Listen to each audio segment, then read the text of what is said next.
Nature ने हम इंसानों को कुछ अच्छाइयों और कुछ बुराइयों के साथ बनाया है, और ये भी सच है कि हर इंसान के अंदर बराबर क्वांटिटी में अच्छाइयां और बुराइयां मौजूद होती हैं।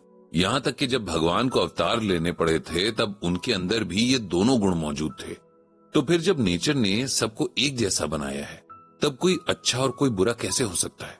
ये डिफरेंस कब और कैसे पैदा होता है? ये डिफरेंस तब पैदा होता है जब इन दो गुणों में से एक हम पर हावी हो जाता है। अगर हमारे मन पर अच्छाई हावी हुई तो हम अच्छे इंसान बन जाएंगे, और अगर बुराई हावी हुई तो हम बुरे इंसान बन जाएंगे। एक स्ट्रांग मन वही है जो किसी भी कंडीशन में किसी फीलिंग के कंट्रोल में ना आए, बल्कि फीलिंग्स को कंट्रोल कर सके, और इस स्ट्रेंथ तक पहुंचने के लिए मन को कंट्रोल में करना पड़ता है। श्रीमद् भगवद गीता हमें यह करना सिखाती है। ध्यान और योग से मन पर जीतना सिखाती है। बृजभूषण जी और पंडित जी ने सालों से गीता ज्ञान को पढ़ने और अपने ऊपर अप्लाई करने के बाद एक बात सीखी है, और वो ये है कि जिस भी काम को, खासकर अपने आप से, अपने मन से जुड़े काम को हम इम्पॉसिबल समझते हैं, वो पॉसिबल है। अगर हम नॉलेज और विल पावर के साथ आगे बढ़ें तो कुछ भी पॉसिबल है। पंडित जी के पास ऐसे बहुत सारे एक्सपीरियंसेस हैं जब उन्होंने महसूस किया कि उनके ऊपर उनका बुरा पक्ष हावी हो रहा है। वे उसके इफेक्ट में आने भी वाले थे, लेकिन गीता ज्ञान ने उन्हें बचा लिया और वे इस सिचुएशन से बिना कुछ गलत किए बाहर निकल आए। ये उन दिनों की बात है जब पंडित जी गीता ज्ञान को समझने की शुरुआत कर रहे थे। अब तो सालों की प्रैक्टिस से उन्होंने अपने मन को इतना कंट्रोल कर लिया है कि किसी के प्रति पहले तो बुरा ख्याल आता नहीं, और अगर आ भी जाए तो बहुत कम टाइम के लिए टिक पाता है। लेकिन इस पॉइंट तक पहुंचने में उन्हें बहुत सारी प्रैक्टिस और पेशेंस की जरूरत पड़ी है। ये कोई एक दिन में होने वाला काम नहीं है, क्योंकि आप सारी दुनिया को जीत कर उसे अपना गुलाम बना सकते हैं। अपने ही मन को जीतना सबसे मुश्किल काम है। इसी एक काम के लिए पुराने जमाने में ऋषि मुनि हजारों साल तक तपस्या करते थे, और तब कहीं जाकर अपने मन को अपने कंट्रोल में ला पाते थे। पंडित जी की गीता ज्ञान की इस जर्नी में ऐसे कई मोमेंट्स आए थे जब उन्हें लगने लगा था कि शायद उनके बस में कुछ भी नहीं है। कई बार उनका विश्वास डगमगाया भी था, लेकिन फिर भी उन्होंने भगवान की कही बातों पर ही चलने की ठानी, और आज उन्हें यह देखकर बहुत संतुष्टि है कि उनका चुना हुआ रास्ता एकदम सही था, जिसपे चलकर उन्हें कोई रिग्रेट नहीं है।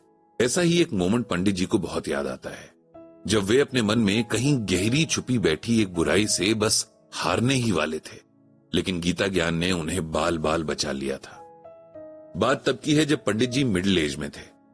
उनकी उम्र तकरीबन 45-48 के बीच रही होगी। बच्चे बड़े हो रहे थे, उनके अपने बेशुमार खर्च थे, फैमिली की रिस्पॉन्सिबिलिटी भी थी, और एक छोटी सी गवर्नमेंट जॉब की सैलरी में कई बार महीना पूरा करना भी मुश्किल हो जाता था। सरला जी बहुत सोच समझकर खर्च करने वाली लेडी थी, लेकिन जब पैसे ही लिमिटेड हों तो कितना भी संभाल कर खर्च करो, कमी तो होनी ही है। किसी तरह टाइम कट रहा था कि फिर एक दिन ऐसा इंसिडेंट हुआ जो शायद पंडित जी के लिए एक तरह की टेस्टिंग थी। एक दिन हमेशा की तरह पंडित जी अपने टाइम से ऑफिस पहुंचे और अपनी सीट पर बैठकर उस दिन के कामों की लिस्ट बना रहे थे। कुछ और लोग भी ऑफिस आ चुके थे। अब ऑफिस में एक बहुत इंपॉर्टेंट मीटिंग थी जिसकी तैयारी सब लोग कर रहे थे कि अचानक सबने मैनेजर साहब के रूम से बहुत जोर से चिल्लाने की आवाज सुनी। सब अपना काम छोड़कर उधर भागे तो देखा कि मैनेजर साहब फ्लोर पर लेटे हैं और उन्होंने एक हाथ से अपना सीना दबा रखा है। उनका माथा पसीने से लथपथ था और वे बेहोश थे। शायद उन्हें हार्ट अटैक आया था। सबने मिलकर उन्हें उठाया और वर्मा जी की गाड़ी में लिटा दिया। फिर वर्मा जी एक और कलीग के साथ मिलकर उन्हें हॉस्पिटल ले गए। बाकी लोग भी अपनी या दूसरों की गाड़ियों में उनके पीछे पीछे हॉस्पिटल चले गए। सब पंडित जी को पीछे से मैनेजर साहब का रूम बंद करने और ऑफिस संभालने की रिस्पॉन्सिबिलिटी दे गए। जब पंडित जी मैनेजर साहब के रूम में गए तो उन्हें वहां जाकर अजीब सा एहसास हुआ। एक इंसान जो थोड़ी देर पहले मीटिंग की तैयारी कर रहा था वो अब हॉस्पिटल में है। लाइफ हमेशा इतनी ही अनप्रेडिक्टेबल होती है, पंडित जी ने सोचा। पंडित जी मैनेजर साहब का रूम बंद करने ही वाले थे कि उन्होंने सोचा कि उनका बैग बाहर रख दें ताकि किसी फैमिली मेंबर को सौंपने में आसानी हो। जैसे ही पंडित जी बैग उठाने के लिए टेबल के नीचे झुके तो उन्होंने देखा कि वहां एक और बैग रखा हुआ है। पंडित जी को ध्यान आया कि जब वो सुबह ऑफिस पहुंचे तो वो बैग एक आदमी के हाथ में था जो सीधे मैनेजर साहब के रूम में घुस गया था। मैनेजर साहब ने उसके लिए चाय नाश्ता भी मंगवाया था। क्यूरियोसिटी में पंडित जी ने वो बैग खोला तो उनकी आंखें फटी की फटी रह गईं, क्योंकि वो बैग नोटों से भरा हुआ था। पंडित जी समझ गए कि ये रिश्वत का पैसा था। अब उन्हें समझ नहीं आया कि क्या करें। इस बैग को यहीं रहने दें या चुपचाप घर ले चले। मैनेजर साहब जब ठीक होकर आ जाएंगे तो किसी से भी पूछ नहीं पाएंगे कि इस बैग को कौन ले गया। और उनको हार्ट अटैक आने पर इस रूम में इतने सारे लोग आए थे कि सीधे किसी पर शक भी नहीं कर पाएंगे। इसी उलझन में कब पंडित जी पर उनके मन में छिपा लालच हावी हो गया और उन्होंने चुपके से वो बैग उठा लिया और अपने कैबिन में छिपा कर रख दिया, उन्हें खुद पता नहीं चला।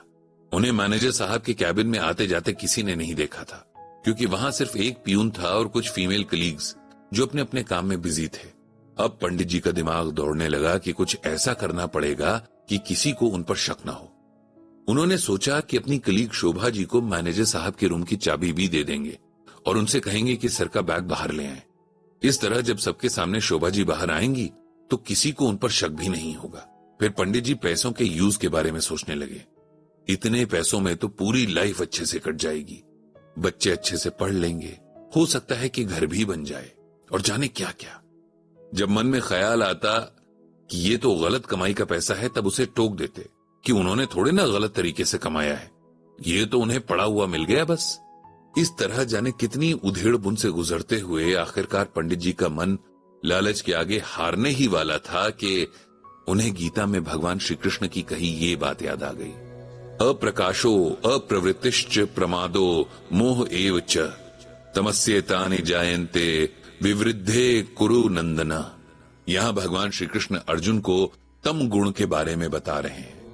भगवान कहते हैं कि हे कुरुवंशी अर्जुन, जब तमोगुण विशेष वृद्धि को प्राप्त होता है तब अज्ञान रूपी अंधकार, कर्तव्य कर्मों को न करने की प्रवृत्ति, पागलपन की अवस्था और मोह के कारण न करने योग्य कार्य करने की प्रवृत्ति बढ़ने लगती है। अब इसे सिंपल वर्ड्स में इस तरह से समझना चाहिए कि भगवान कहते हैं कि मन में तम गुण के बढ़ने पर क्या होता है। तम का मतलब होता है अंधेरा, इसीलिए नाम से ही जाहिर है कि तम गुण यानी बुरा गुण। तम गुण के बढ़ने पर इंसान अपनी ड्यूटीज और रिस्पॉन्सिबिलिटीज से भागने लगता है, अपना मन कंट्रोल नहीं कर पाता है और इतना बढ़ जाता है कि सही गलत का फर्क नहीं कर पाता और उन कामों को करने लगता है जो नहीं किए जाने चाहिए। शायद पंडित जी के मन में उस टाइम तमोगुण हावी हो गया था, जो उनकी बुद्धि खराब हो गई थी, लेकिन फिर उनके पढ़े गीता ज्ञान ने उन्हें बचा लिया था। पंडित जी को अब अपना पढ़ा सारा गीता ज्ञान याद आ गया और खुद पर शर्म भी आई कि वे क्या करने जा रहे थे, कितने बड़े पाप के भागी बनने जा रहे थे। वे सीधे उठे और वो बैग वहीं रख दिया जहां से उठाया था। बहुत देर से उनके मन में जो तूफान चल रहा था, उनके इस कदम से एकदम शांत हो गया था। उन्होंने भगवान श्री कृष्ण से अपनी गलती की माफी मांगी और आगे ऐसा कभी न करने का खुद से वायदा भी किया।